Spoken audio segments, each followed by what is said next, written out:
دامن کی دھر ہوا چاہیے، ان کے دامن کی دھر ہوا چاہیے، ان کے دامن نبی حضرت علامہ احمد رضا واسطی ایک لڑکی درود پڑھے نبی پر عشق اور محبت کے ساتھ تو اللہ اس کے تھوک میں، سنیے گا، اللہ اس کے تھوک میں برکتیں ڈال دے کہ کنویں کے اندر تھوکے تو کنویں کا پانی بھی باہر ابل آئے۔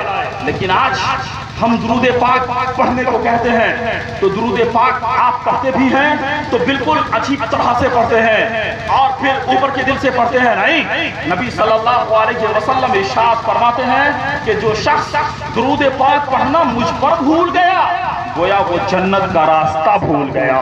نبی صلی اللہ علیہ وسلم فرماتے ہیں جہاں پر میرا نام لیا جائے اور وہ شخص مجھ پر درود نہ پڑھے تو پھر وہ شخص بخیل ہے اور بخیلوں کے لیے جنت نہیں ہے۔ ہمارا ایمان کمزور ہوا درود پاک کے تئیں، ہمارا ایمان کمزور ہوا قرآن پاک کی آیتوں کے تئیں۔ ارے یہی قرآن کی آیتیں ہیں نا، یہی درود پاک ہے نا۔ صحابہ کے زمانے میں، نبی کے زمانے میں کوئی بیمار پڑ جاتا تھا تو اللہ کے نبی اور صحابہ قرآن کی آیتیں پڑھ کر پانی پہ دم کر دیتے تھے، اچھا بیمار شفا یابی پا جاتا تھا۔ لیکن آج ہمارے معاشرے میں اس طرح کے بہت سارے لوگ ہیں جو درود پاک کے تئیں اپنا ایمان کمزور کر بیٹھے، قرآن کی آیتوں کے تئیں ایمان کمزور کر بیٹھے۔ آج قرآن کی آیتیں پڑھ کے انہیں دیا جاتا ہے، آج انہیں شفا کیوں نہیں ملتا؟ سچ اور حق یہ ہے کہ ایمان کمزور ہو گیا۔ جب تک ایمان میں مضبوطی نہیں لائیں گے کہ ہم قرآن کی آیت پڑھ کر دم کر دیں گے، انہیں شفا یابی ملے گی، مجھے شفا یابی ملے گی جب تک اس عقیدے کے ساتھ، جب تک اس یقین کے ساتھ ہم قرآن کی تلاوت کر کے پانی پہ دم نہیں کریں گے، اس وقت تک ہمیں شفا یابی نہیں ملے گی۔ اس لیے میں چاہتا ہوں کہ آپ اپنے اندر، اپنے ایمان کے اندر مضبوطی لائیے، نبی صلی اللہ علیہ وسلم کے آدرش کے تحت، نبی صلی اللہ علیہ وسلم کے تھنکنگ کے تحت، نبی صلی اللہ علیہ وسلم کے فرمودات کے تحت۔ یہ شادی کی محفل ہے نا، آج شادی کی محفلوں میں ابھی آپ نے سنا نا کہ شادی یہ کیا ہے، یہ شادی یہ ہے کہ وہ ایمان کو مضبوطی عطا کرتا ہے، نگاہ کو نیچی کر دیتا ہے۔ نبی صلی اللہ علیہ وسلم کے فرمودات بھی آپ نے سنے کہ نکاح مسجدوں میں کیا کرو، نکاح کو آسان کرو، زنا کو دشوار کرو، یہ نکاح آدھا ایمان ہے، وغیرہ وغیرہ بہت ساری چیزیں آپ نے سنی ہیں۔ لیکن میں آپ سے بتانا چاہتا ہوں نبی صلی اللہ تعالیٰ علیہ وسلم نے نکاح کرا، نبی صلی اللہ تعالیٰ علیہ وسلم نے اپنی بیٹیوں کی شادیاں کری، ان کے نکاح کرے۔ میں آپ سے پوچھنا چاہتا ہوں کہ جب نبی صلی اللہ تعالیٰ علیہ وسلم نے خود اور اپنی بیٹیوں کی شادیاں کری ہیں تو کس طریقے سے کری ہیں کیا آپ کو معلوم نہیں ہے؟ آپ کو معلوم ہے، لیکن اس کے باوجود دنیا جو کرتی ہے ہمیں وہی کرنا ہے۔ دنیا جس قدم پہ چلتی ہے ہمیں اسی نقش قدم پہ چلنا ہے۔ نہیں، یہ دنیا کے لوگ آپ کے آئیڈیل نہیں ہیں، یہ دنیا کے لوگ ان کے نقش قدم پہ چلنے کے لیے وہ نہیں ہیں، بلکہ یہ ہے کہ نبی صلی اللہ تعالیٰ علیہ وسلم نے کیسے شادی کری ہم اسی راستے پہ چلیں گے۔ نبی صلی اللہ تعالیٰ علیہ وسلم نے اپنی بیٹیوں کی شادیاں کیسے کری ہم اس نقش قدم پہ چلیں گے اور انہی کے تئیں اپنی بیٹے اور اپنی بیٹیوں کی شادیاں کر کے زمانے کو پیغام دیں گے۔ اے دنیا والوں دیکھ لو، ہم نبی کے عاشق ہیں اور نبی کے نقش قدم پر چلتے ہیں، ہم نبی کے دیوانے ہیں اور نبی نے اپنی صاحبزادیوں کی جس طرح سے شادیاں کری ہیں ویسے ہی ہم بھی کر رہے ہیں۔ زمانے کو یہ میسج اور زمانے کو یہ پیغام جانا چاہیے۔ اور ان بیٹیوں کو دیکھ لیجئے، آج مولانا افضل حسین صاحب کی بھانجی کی غالباً کل شادی ہے، گویا ان کی بھانجی ہوئی تو وہ میری بھی بھانجی ہوئی۔ یہ بیٹیاں کیا ہیں؟ اللہ کی رحمت ہے۔ بیٹا کیا ہے؟ یہ بیٹا اللہ کی نعمت ہے۔ بیٹیاں اور بیٹے یہ سب اللہ تبارک و تعالی زمانے کو لوگوں کو عطا کرتا ہے. اور یہ پھر بیٹا اللہ کی نعمت ہے اور بیٹی اللہ کی رحمت ہے. لیکن زمانہ جاہلیت میں کچھ پیغام دینا چاہتا ہوں. زمانہ جاہلیت میں نبی صلی اللہ تعالیٰ علیہ وسلم کی آمد سے پہلے کون نہیں جانتا ہے کہ عرب کی سرزمین پر، عرب کی دھرتی پر انہی بیٹیوں کو قتل کر دیا جاتا تھا، بیٹیوں کو زندہ در گور کر دیا جاتا تھا، انہیں زندگی جینے کا حق نہیں تھا. آج کے بھی کچھ ایسے لوگ ہیں کہ مادر شکم میں ہی وہ وغیرہ وغیرہ جو مشینوں کے ذریعہ دیکھ لیتے ہیں اور بیٹیوں کو ماں کے شکم میں ہی وہ مار دیتے ہیں. میں آپ سے پوچھنا چاہتا ہوں، دور جہالت میں کم از کم بیٹیوں کو دو چند سانسیں اور کچھ عمر تو زندہ رہنے کا حق لوگ دیتے تھے. آج ترقی یافتہ دور میں دانشور لوگ، پڑھے لکھے لوگ کی بات نہیں کرتا، پڑھے لکھے لوگ ایسی گھٹیا حرکتیں کرتے ہیں. جناب میں آپ سے بتانا چاہتا ہوں کہ اس زمانے کو بھی دیکھیے اور اس زمانے کو دیکھیے. بیٹیوں کی بات کرتے ہیں، ارے بیٹیوں کی بات کرتے ہوئے ہمیں وہ بیٹیاں یاد آتی ہیں. نبی صلی اللہ تعالیٰ علیہ، اللہ تبارک و تعالیٰ اگر بیٹیاں پسند نہیں کرتا تو رب تبارک و تعالیٰ اپنے محبوب کو 4 بیٹیاں عطا نہیں کرتا. ذرا سنیے گا، بیٹیوں کا تذکرہ کرتے ہوئے ہمیں وہ بیٹیاں یاد آتی ہیں. کون؟ حضرت ام کلثوم یاد آتی ہیں، حضرت زینب یاد آتی ہیں، حضرت رقیہ یاد آتی ہیں، نبی صلی اللہ علیہ وسلم کی صاحبزادیاں یاد آتی ہیں. نبی صلی اللہ علیہ وسلم کو بیٹیوں کے تئیں اتنا پیار تھا، اتنا پیار تھا. علماء موجود ہیں، کہتے ہیں حضرت فاطمہ تشریف لاتی، سیدہ طیبہ طاہرہ جب تشریف لاتی، مصطفیٰ تشریف فرما ہوتے، بیٹھے ہوتے تو نبی صلی اللہ تعالیٰ علیہ وسلم حضرت فاطمہ کو دیکھ کر کھڑے ہو جاتے. آج زمانہ کہتا ہے نا وہ کھڑے ہو جاتے اور کھڑے ہونے پر ہی اکتفا نہیں بلکہ نبی صلی اللہ علیہ وسلم حضرت فاطمہ کو اپنی مسند پر بٹھایا کرتے تھے، اپنی جگہ پر بٹھایا کرتے تھے. آج زمانے کے لوگ کہتے ہیں میں قاری صاحب کے پاس جاتا ہوں، قاری صاحب مجھے اپنے مسند پہ بٹھاتے ہیں. میں MLA کے پاس جاتا ہوں، وہ اپنی کرسی مجھے بڑھاتا ہے. میں فلاں کے پاس جاتا ہوں، کلکٹر کے پاس، وہ اپنی کرسی مجھے بڑھاتا ہے. اس بات سے تم میرا اندازہ لگاؤ میں کتنا بڑا آدمی ہوں، اس بات سے اندازہ لگاؤ میں کتنا شہرت یافتہ آدمی ہوں. ارے جب یہ ایک آدمی کہے میں قاری صاحب کے پاس جاتا ہوں وہ اپنی مسند چھوڑ دیتے ہیں، میں ایک MLA کے پاس جاتا ہوں وہ اپنی کرسی چھوڑ دیتے ہیں، ایک MP کے پاس جاتا ہوں وہ اپنی کرسی چھوڑ دیتے ہیں، ایک کلکٹر کے پاس جاتا ہوں میں وہ کرسی چھوڑ دیتے ہیں. جب زمانے کا انداز یہ ہو کہ ہمارا چرچا ہو، ہماری شہرت ہو تو وہ بندہ کہتا ہے ہماری عظمت دیکھو، ہمارا مرتبہ دیکھو، ہمارا رتبہ دیکھو. وہ بندہ یہ بات کہہ کر زمانے کو جتانا چاہتا ہے کہ میں بہت شہرت یافتہ آدمی ہوں، میں بہت ہی بڑا آدمی ہوں. ارے جب ایک آدمی ایسا کہہ کے اپنی عظمت کو بڑھا سکتا ہے تو پھر جاچ کرو. مصطفیٰ جان رحمت نے اپنی بیٹی کے لیے مسند چھوڑا ہی نہیں بلکہ اپنی بیٹی کے مسند پہ بٹھایا ہے جو خاتم النبیین کی مسند پہ بیٹھی ہو، جو نبی صلی اللہ علیہ وآلہ وسلم کی بیٹھک گاہ پہ بیٹھی ہو. اس خاتون کی عظمت کا کیا کہنا، اس خاتون جنت کی عظمت کا کیا کہنا. ارے اس کی شہرت کے ڈنکے زمین میں بھی بجتے ہیں، ان کی شہرت کے ڈنکے آسمانوں میں بھی بج رہے ہیں. اور بیٹیوں کی بات کرتے ہیں، بیٹیوں کی بات کرتے ہیں تو اس ضمن میں تھوڑی بات اور سنیے. یہ بیٹیاں، ایک بیٹی نے ایک بیٹا ایسا دیا کہ اس نے اپنے کل کنبے کو قربان کر کے مذہب اسلام کے پرچم کو مزید بلند کر دیا.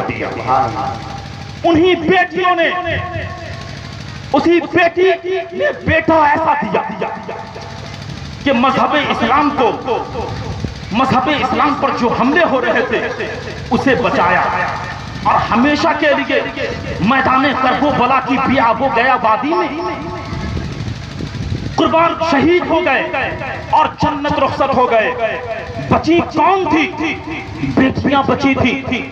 حضرت زینب نے جو قافلہ مدینے سے چلا تھا وہ کربلا پہنچا اور پھر اس کربلے کو، اس قافلے کو مدینہ پہنچنا تھا تو جو قافلہ بیچ میں چھوٹا تھا اسی ایک بیٹی حضرت زینب نے مدینہ پہنچایا اس قافلے کو، اور دمشق کے بازار میں پہنچ کر یزید کے دربار میں پہنچ کر ایسی تقریر کری ہے آپ نے کہ دمشق کے در و دیوار کو سناٹا کر دیا ہے، دمشق کے در و دیوار کو خاموش کر دیا ہے۔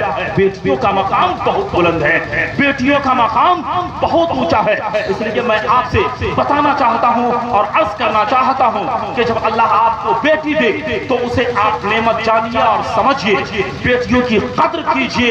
اور پھر اس دنیا میں اس معاشرے میں کیا ہوتا ہے، جب اللہ تبارک و تعالیٰ بیٹیاں 1 2 3 4 جنہیں عطا کر دیتا ہے تو اس بیوی کو لوگ طلاق دے دیتے ہیں۔ بتائیے کتنی بڑی ناہنجاری کی بات ہے، کتنی بڑی کم عقلی کی بات ہے۔ اس طرح کی باتیں نہیں کرنا چاہیے، یہ تو خدا کی قدرت پہ منحصر ہے نا کہ وہ آپ کو بیٹی دے یا بیٹا دے، یا پھر دونوں میں سے کوئی ایک ہی دے یا پھر دے ہی نہ، یہ سب خدا کی قدرت کاملہ ہے، اس میں ہمیں انگشت نمائی کرنے کی کوشش نہیں کرنا چاہیے۔ شادیوں کے بعد بیٹے اور بیٹیاں اللہ تبارک و تعالیٰ عطا کرتا ہے، اور اسی امید کے ساتھ شادی کی جاتی ہے کہ اللہ تبارک و تعالیٰ کے پیارے رسول صلی اللہ علیہ وآلہ وسلم کی سنت کو ہم ادا کریں گے، ہماری نسلیں بڑھیں گی، اور پھر یہ کہ جب آپ کے گھر میں بیٹا یا بیٹی پیدا ہو تو ان بچوں کو تعلیم ضرور دیجیے، ایڈوکیشن ضرور دیجیے، تعلیم ایسی جو نبی صلی اللہ تعالیٰ علیہ وسلم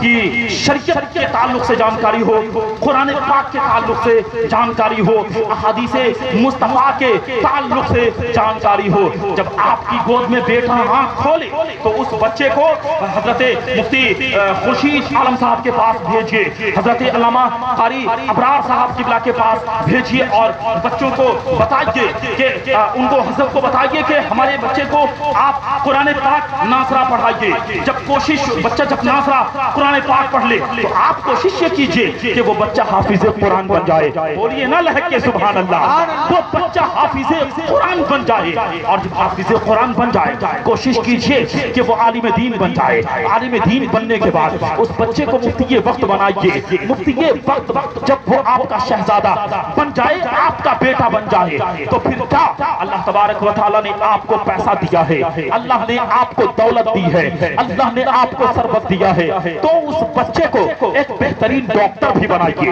ایک بہترین پروفیسر بھی بنائیے، ایک بہترین لیکچرر بھی بنائیے، ایک بہترین انگلش داں بھی بنائیے، ایک بہترین سائنس داں بھی بنائیے، ایک بہترین IAS بنائیے، بہترین PCS بنائیے، بہترین ٹی وی کا ایک اینکر اچھا بنا دیجئے۔ جانتے ہیں صاحب، جب آپ کے یہ شہزادے دین اور دنیا دونوں طرح کی تعلیموں سے آراستہ اور پیراستہ ہو جائیں گے، نبی کی حدیث ذہن کے سطح پہ ابھرے گی۔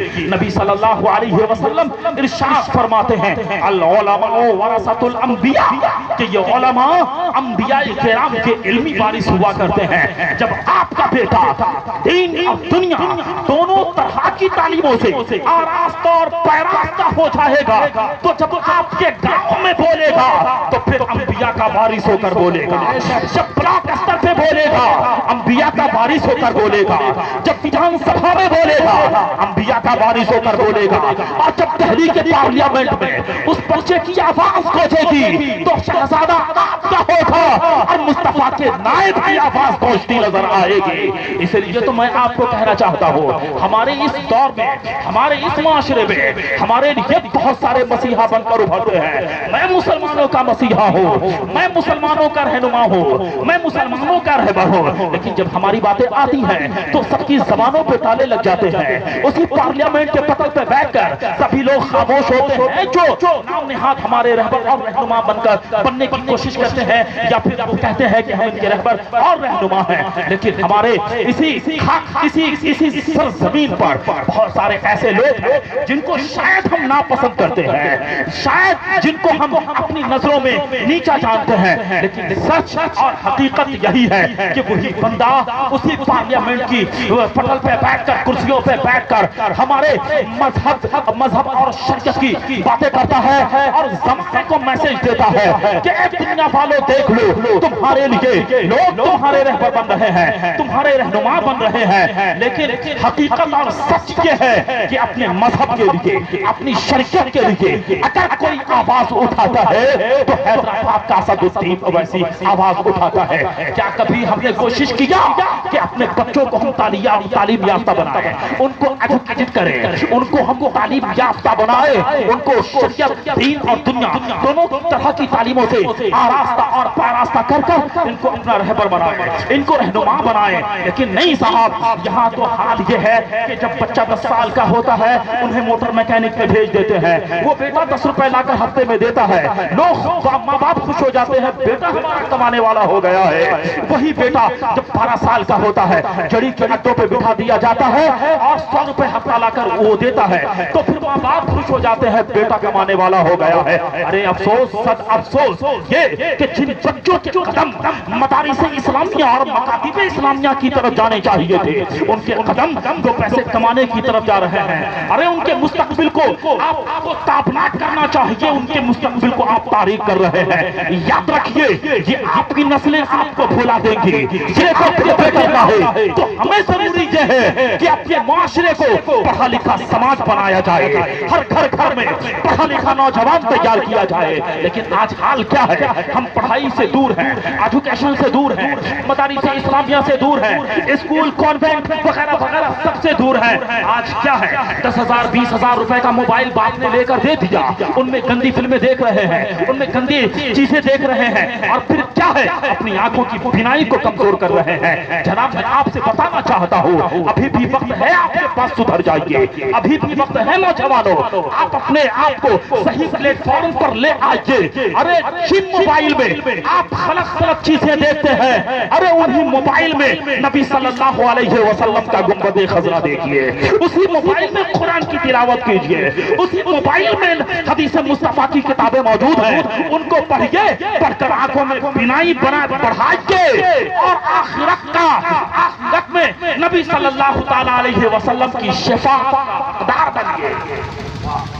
جبھی ہم بہتر بن سکتے ہیں اور جبھی ہم اچھا بن سکتے ہیں۔ اللہ قرآن میں ارشاد فرمایا فَانْكِحُوا مَا طَابَ لَكُم مِّنَ النِّسَاءِ مَثْنَىٰ وَثُلَاثَ وَرُبَاعَ، عورتوں میں جو تمہیں اچھی معلوم ہو ان میں سے 2 2 3 3 4 4 کے ساتھ نکاح کرو۔ اس ٹاپک پہ آپ نے گفتگو سن لی ہے، بہرحال میں اپنی گفتگو کو یہی ختم کرتا ہوں۔ میرے بعد بہت سارے لوگ موجود ہیں، آج میں نے تقریر نہیں کری ہے، پھر کبھی آپ نے مجھے موقع دیا تو انشاءاللہ الرحمن گفتگو ہوگی۔ بولنے کے درمیان کسی قسم کی کوئی لغزش ہو گئی ہو تو میں اعلانیہ توبہ کرتا ہوں، استغفر اللہ ربی من کل ذنب و اتوب الیہ۔ سب لوگ اپنے گناہوں کی مغفرت کے لیے پڑھیے بلند آواز سے لا الہ الا اللہ محمد رسول اللہ۔ السلام علیکم ورحمۃ اللہ۔